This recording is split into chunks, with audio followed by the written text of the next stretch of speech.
శ్రీ సచ్చిదానంద సమర్థ సద్గురు సాయినాథ్ మహారాజ్ కీ జై. ముందుగా సాయి భక్తులందరికీ నమస్కారం అండి. వీడియో చూస్తున్న ప్రతి ఒక్కరిపైన ఆ సాయినాథుని ఆశీస్సులు ఉండాలని, బాబా గారి భక్తులందరూ ఎప్పుడూ కూడా ఆనందంగా సంతోషంగా వారి జీవితాన్ని గడపాలని మనస్ఫూర్తిగా కోరుకుంటూ ఈ వీడియోని స్టార్ట్ చేస్తూ ఉన్నాను ఫ్రెండ్స్. రోజులాగానే ఈరోజు కూడా మన బాబా గారు మనందరి కోసం ఒక చక్కటి సందేశాన్ని అయితే అందించబోతూ ఉన్నారండి. ఈ సందేశంలో బాబా గారు ఈ విధంగా చెప్తూ ఉన్నారు.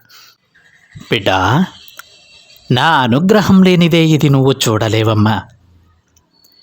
నువ్వు ఇది చూడాలని, ఈ సందేశం వినాలని ఈ తండ్రి నిర్దేశించారు కాబట్టే ఈ సందేశం నీ కంటపడింది.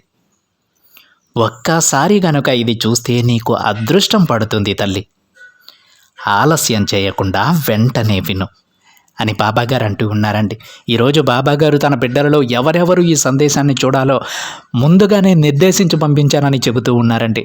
అదేవిధంగా బాబాగారు ఈ సందేశాన్ని ఎవరైతే చూస్తారో, కనబడగానే ఎవరైతే వింటారో ఆ బిడ్డలందరికీ కూడా అదృష్టం పడుతుందని బాబాగారు అంటూ ఉన్నారు. ఆలస్యం చేయకుండా వెంటనే వినమని తన బిడ్డలను కోరుతూ ఉన్నారు. అసలు బాబాగారు ఈ సందేశంలో తన బిడ్డలతో ఏం చెప్పాలనుకుంటున్నారు, ఎటువంటి శుభవార్తను అందించబోతూ ఉన్నారు, ఎలాంటి అదృష్టాన్ని బాబాగారు తన బిడ్డలకు ప్రసాదించబోతూ ఉన్నారో సాక్షాత్తు ఆ తండ్రి మాటలలోనే విని తెలుసుకుందామండి. బాబాగారు ఈ విధంగా చెప్తూ ఉన్నారు. బిడ్డా, నీకు అదృష్టం పట్టబోతోంది తల్లి. అందుకే ఈరోజు నువ్వు ఇది చూడగలుగుతున్నావు. అదేవిధంగా నీ బాబా చెప్పింది వినగలుగుతూ ఉన్నావు. నిర్లక్ష్యం చేయకుండా ఈ సందేశాన్ని పూర్తిగా వింటావు కదా బిడ్డ. చూడమ్మా, నీకు ఒక లక్ష్యం ఉంది కదా తల్లి. చాలా రోజుల క్రితమే ఆ లక్ష్యాన్ని నువ్వు నిర్దేశించుకున్నావు. దానికోసం నువ్వు ఎంతో కష్టపడుతున్నావు. ఇప్పటి వరకు ఎంతో కష్టపడ్డావు కూడా. అవన్నీ కూడా నేను చూస్తూనే ఉన్నానమ్మా. ప్రతిరోజు నువ్వు నీ లక్ష్యం కోసం ఎంత పోరాడుతున్నావో నాకు తెలుసు. ఎన్ని కష్టాలు ఎదురైనా, ఎవరు ఎన్నెన్ని మాటలు అన్నా సరే అవి ఏమీ కూడా పట్టించుకోకుండా నీ లక్ష్యం వైపే నడుస్తూ వచ్చావు. అలాంటిది ఇప్పుడు ఎందుకు తల్లి నిర్లక్ష్యంగా ఉన్నావు? ఇప్పుడిప్పుడే నీ ఎదుగుదల ఆరంభమైందమ్మా. ఎలాంటి సమయంలో ఎందుకు నువ్వు ఇలా తయారయ్యావు? నీ మనసులో ఏం ఊహించుకుంటున్నావు తల్లి? నీ కష్టానికి తగ్గ ఫలితం లేదని ఆ పని ఎందుకు నువ్వు ఆపుతూ ఉన్నావు? నీకు ఒక విషయం చెప్పనా బిడ్డ, ఏది కూడా అనుకున్న వెంటనే జరగదు. ఏది కూడా జరగదమ్మా. దానికంటూ కొంత సమయం పడుతుంది. నువ్వు నిర్దేశించుకున్న లక్ష్యాన్ని బట్టి ఆ సమయం ఆధారపడి ఉంటుంది. నువ్వు చేసే ప్రయత్నాన్ని బట్టి, నువ్వు పడే కష్టాన్ని బట్టి ఆ సమయం ఉంటుంది. నువ్వు సరైన దారిలో దానికోసం ఎక్కడా కూడా ప్రయత్న లోపం లేకుండా కానీ ప్రయత్నిస్తే త్వరలోనే ఆ లక్ష్యాన్ని నువ్వు చేరుకోగలవు. అలా కాకుండా రోజు కూడా ఏదో మొక్కుబడిగా ఆ పని చేస్తే ఆ లక్ష్యం చేరుకోవడానికి కాస్త సమయం పడుతుంది. బిడ్డ, ఇది నేను చెప్పడం కాదు, నువ్వే ఆలోచించు. నీకే అర్థమవుతుంది. ఎవరైతే నీ లక్ష్యాన్ని చేరుకోవడానికి త్వరగా ప్రయత్నిస్తారో, కష్టపడుతూ ఉంటారు, నిద్రాహారాలు మాని ఆ లక్ష్యం గురించి ఆలోచించి దాని గురించి ప్రయత్నం చేస్తూ ఉంటారు, వారే అతి తొందరగా వారి లక్ష్యాన్ని ఛేదించగలరు. అలా కాకుండా ఏదో చేయాలి కాబట్టి చేస్తూ ఉంటే నీ భవిష్యత్తు నీకు దక్కడానికి కొంచెం ఆలస్యమే అవుతుంది బిడ్డ.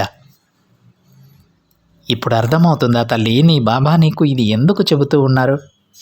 నీ భవిష్యత్తు నీకు అందే వరకు, నీ లక్ష్యాన్ని నువ్వు చేరే వరకు, ఆ సమయం నీ దగ్గరకు వచ్చే వరకు కూడా నువ్వు ఓపికగా ఎదురు చూడాల్సి ఉంటుంది. అంతేకాని ఆ లక్ష్యాన్ని ఆపేసుకుంటావా? ఎంత గొప్ప దిశానిర్దేశాన్ని నిర్ణయించుకున్నావు నువ్వు. ఎంత గొప్ప లక్ష్యాన్ని పెట్టుకున్నావు. ఎంత గొప్ప శిఖరాన్ని అధిరోహించాలని చూస్తూ ఉన్నావు. ఇవన్నీ కూడా నీ ఆలోచనతో మారిపోతాయి తల్లి. నీ వ్యతిరేకమైన ఆలోచనలు నిన్ను కిందికి లాగేస్తాయి. ఇప్పటి వరకు నువ్వు పడ్డ కష్టమంతా కూడా వృధా అయిపోతుంది. బూడిదలో పోసిన పన్నీరైపోతుందమ్మా. ఓపికగా ఉండు. నీ బాబా ఇప్పటి వరకు నీకు ఎన్నోసార్లు చెప్పారు తల్లి, ఇకపై కూడా చెబుతారు. బిడ్డా, నువ్వు శ్రద్ధ సబూరితో ఉండాలని. ఆ మాటను మర్చిపోకూడదమ్మా. కొంచెం కొంచెం ఆదాయమే మంచి అభివృద్ధికి తీసుకెళ్తుందని గుర్తుపెట్టుకో. అంతేకాని నీ లక్ష్యాన్ని ఆలస్యం చేస్తూ కూర్చోవద్దు బిడ్డ. ఇప్పుడు నువ్వు ఇలా చేస్తే నీ భవిష్యత్తులో బాధపడతావమ్మా. ఎందుకో తెలుసా?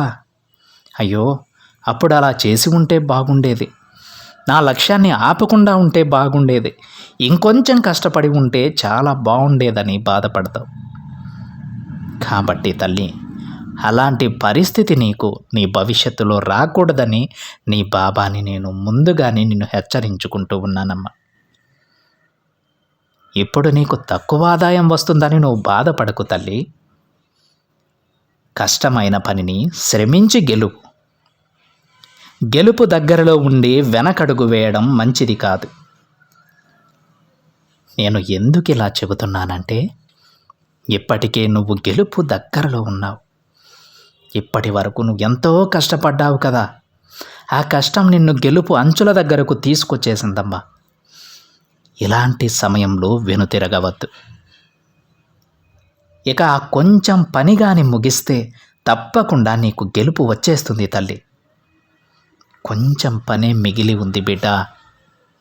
ఒక పని పూర్తి అయ్యాక మరొక పని చెయ్యి. అప్పుడే నీ భవిష్యత్తు కూడా బాగుంటుంది.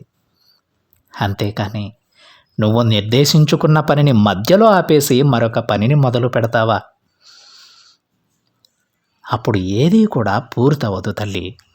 ఒక పని పూర్తయిన తరువాతే మరొక పనిని మొదలు పెట్టాలి. అంతేకాని అన్ని పనులు ఒకేసారి మొదలు పెడితే ఎలా చెప్పమ్మా? గెలుపు ఎలా వస్తుంది?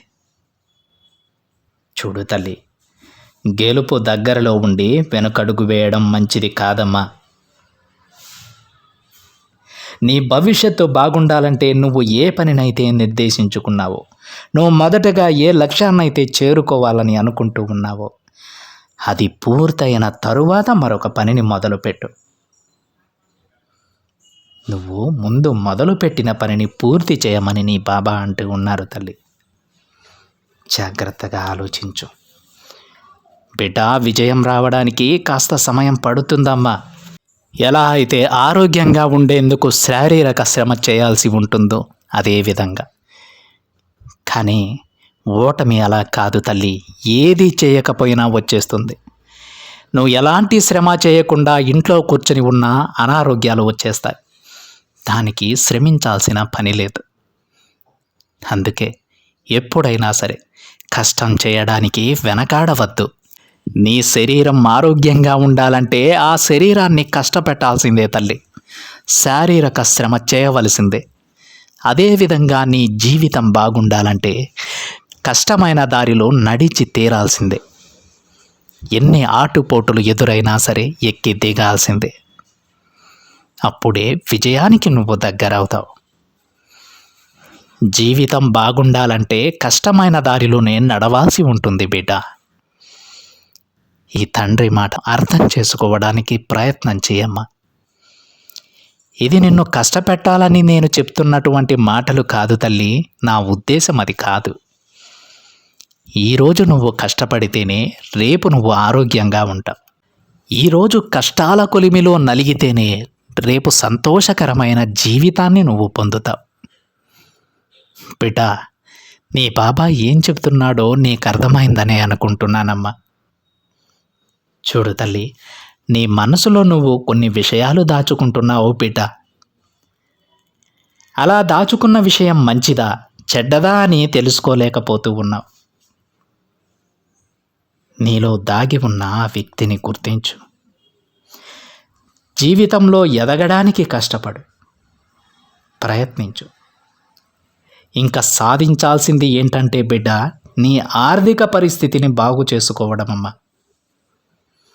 ఆర్థికంగా దృఢంగా ఉంటేనే సమాజంలో నీకు గౌరవం లభిస్తుంది తల్లి. వ్యక్తిత్వాన్ని బట్టి మర్యాదనిచ్చే రోజులు పోయాయమ్మా. ఈ సమాజం డబ్బున్న వాళ్ళకే విలువనిస్తుంది. కాబట్టి నీ పనిపైన దృష్టి పెట్టు. ఆర్థికంగా స్థిరపడు తల్లి. దానికి నీకు ఏదైతే అవసరమో అవన్నీ కూడా నేను సమకూరుస్తాను.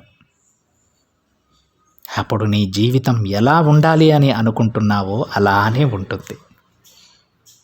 తల్లి, నీలో ఉన్న ఒక మంచి విషయం చెప్పనా బిడ్డ? నువ్వు చూసినవన్నీ కావాలని కోరుకో. అది నీకు ఎంత ముఖ్యమో అని ఆలోచించి నిర్ణయం తీసుకుంటావు. ఇలా చేయడం వలన నీ జీవితం ఒక మంచి స్థాయిలో ఉంటుందమ్మా. నీ మనసులోని కోరికలను అదుపు చేసుకొని, నీ ఆశలను అణగదొక్కుకొని, నీకు అవసరమైంది మాత్రమే తీసుకోవడంలో తప్పు లేదు బిడ్డ. అలాంటి నా బిడ్డ కోరికలన్నీ నేను నెరవేరుస్తాను. ఇక నుంచి అత్యంత సంతోషం నీ జీవితంలో రాబోతోంది తల్లి. నువ్వు ఎల్లప్పుడూ ఆనందంగా జీవిస్తావు. కాబట్టి నీ పనిని అస్సలు నిర్లక్ష్యం చేయవద్దు. నీ శ్రమకు తగ్గ ఫలితాన్ని నువ్వు పొందుతావు బిడ్డ. నువ్వు కోరుకున్న దానికన్నా మంచిదే నీకు దొరుకుతుంది తల్లి. నువ్వు నన్ను అడిగిన దానికన్నా శ్రేష్టమైనదే ఈ తండ్రి నీకు ప్రసాదిస్తారు. మనసులో ఎలాంటి అపోహలు పెట్టుకోవద్దు. ఈ తండ్రి నీకు ఉన్నంత వరకు నీకు ఎలాంటి లోటు ఉండదు బిడ్డ. నీ సాయిని నమ్మి ప్రశాంతంగా ఉండు. అంతా మంచే జరుగుతుంది అని బాబాగారు అంటూ ఉన్నారండి. ఈ విధంగా ఈరోజు బాబాగారు తన బిడ్డలకి ఈ సందేశాన్ని తీసుకురావడం జరిగిందండి. వారు వారి జీవితంలో కావాలి అనుకున్నది జరగాలంటే, వారు నిర్దేశించుకున్నటువంటి లక్ష్యాన్ని వారు చేరుకోవాలంటే ఏం చేయాలో ఈరోజు బాబాగారు తన బిడ్డలందరికీ చెప్పారు. మనం మొదటగా ఒక లక్ష్యాన్ని నిర్దేశించుకుంటాం. అది ఎంత పెద్దదైనా పర్వాలేదు. బాబాగారి బిడ్డలకు అసాధ్యం అంటూ ఏది ఉండదు, సాధ్యం కానిదంటూ ఏది ఉండదు. ఎంత పెద్ద లక్ష్యాన్నైనా నువ్వు నిర్దేశించుకో. దానివైపు ప్రతిరోజు శ్రమిస్తూ ఉండు, కష్టపడుతూ ఉండు. తప్పకుండా ఆ లక్ష్యాన్ని నువ్వు చేరుకుంటావు. నిన్ను బాబాగారు ఆ లక్ష్యం వైపు నడిపిస్తారు. అంతేకాని నువ్వు అనుకున్న సమయంలో అది పూర్తి కాలేదని, దానికి తగ్గ శ్రమ నువ్వు చేయకుండా అది వెంటనే కావాలంటే అది ఎలా చెప్పు? అది అలా రాలేదని నువ్వు వెంటనే నీ లక్ష్యాన్ని మార్చుకోవడం తప్పమ్మా. ఈ విధంగా లక్ష్యాలను మార్చుకుంటూ వెళ్ళేవాళ్ళు ఎప్పుడూ కూడా జీవితంలో ఎదగలేరు. ఎందుకంటే ఏ లక్ష్యాన్ని వారు పూర్తి చేయలేరు, ఏ పనిని పూర్తి చేయలేరు. కాబట్టి నువ్వు ముందుగా ఏదైతే అనుకున్నావో, నీకు తక్కువ ఎక్కువ అంటూ ఏది ఉండదు. ఏ లక్ష్యమైనా పెట్టుకో, తప్పకుండా దానిని సాధించి నువ్వు తీరుతావు. నీ వెంట నేనుంటాను బిడ్డ. నువ్వు దేనికి భయపడవద్దు, మధ్యలో పనిని మాత్రం ఆపవద్దు అని బాబాగారు అంటూ ఉన్నారండి. ఇది ఎవరి కోసం చెప్పారో, ఎవరిని ఉద్దేశించి చెప్పారో ఈరోజు మీ అందరికీ అర్థమయ్యే ఉంటుంది. ఉదాహరణగా తీసుకోవాలంటే చాలా వరకు కూడా మేము కలెక్టర్ అవ్వాలను, డాక్టర్ అవ్వాలను, ఇంజనీర్ అవ్వాలను అనుకుంటూ ఉంటారు. కానీ చుట్టుపక్కల వారి మాటలు విని నేనందుకు తగని వాణ్ణేమో అనుకుని ఆ లక్ష్యాన్ని మధ్యలోనే వదిలేస్తూ ఉంటారు. బాబా గారు ఏమంటారంటే, నా బిడ్డలు సమర్థులు, మీకు ఏది కూడా ఎక్కువ కాదు, ప్రతి ఒక్క దానిని మీరు సాధించగలరు. కాకపోతే ఆ లక్ష్యం కోసం మీరు ఎంతైతే కష్టాన్ని పెట్టాలో ఆ శ్రమను ఖర్చు చేయవలసి ఉంటుంది. అలా కాకుండా శ్రమించకుండా ఆ లక్ష్యం కావాలంటే ఎన్నటికీ కూడా మీరు దానిని చేరుకోలేరని బాబాగారు అంటూ ఉన్నారు. శ్రమించండి. మీరు ఒక కలెక్టర్ అవ్వాలంటే దానికి ఎంతో కష్టపడాల్సి ఉంటుంది. ఆ కష్టం పడకుండా నాకు ఆ కలెక్టర్ జాబ్ రాలేదంటే ఎలా? అదేవిధంగా మీరు వ్యాపారంలో ఆర్థికంగా స్థిరపడాలంటే, కోట్లు గడించాలంటే దానికి సంబంధించినటువంటి కష్టం అందులో ఉంటుంది. అన్నిటినీ పరిశీలించాలి. మానసికంగా ప్రెషర్ ఉంటుంది, ఆ ప్రెషర్ను తట్టుకోవాలి, కష్టాల కొలిమిలో నలగాలి. అప్పుడు తప్పకుండా మీరు ఏ నిర్దేశాన్ని అయితే, ఏ లక్ష్యాన్ని అయితే నిర్దేశించుకున్నారో తప్పకుండా ఆ ఎత్తుకి ఎదగగలరు, ఆ శిఖరాలను అందుకోగలరు. మీకు బాబాగారు ఎప్పుడూ తోడుంటారండి. కష్టపడే వాళ్ళకి ఎప్పుడూ ఆ తండ్రి తోడుగా నిలుస్తారు. బాబాగారు మనల్ని ఈ లక్ష్యానికి అనర్హులని ఏనాడు చెప్పడం లేదండి. ప్రతి ఒక్కటి మీరు సాధించగలరు, ఎన్నో శిఖరాలను మీరు అధిరోహించగలరు. కాకపోతే దానికి తగ్గ శ్రమను మీరు చేయాలి. ఎక్కడా కూడా ప్రయత్న లోపం లేకుండా ప్రతిరోజు దానివైపు ఒక్క అడుగైనా వేస్తూ ఉండాలి.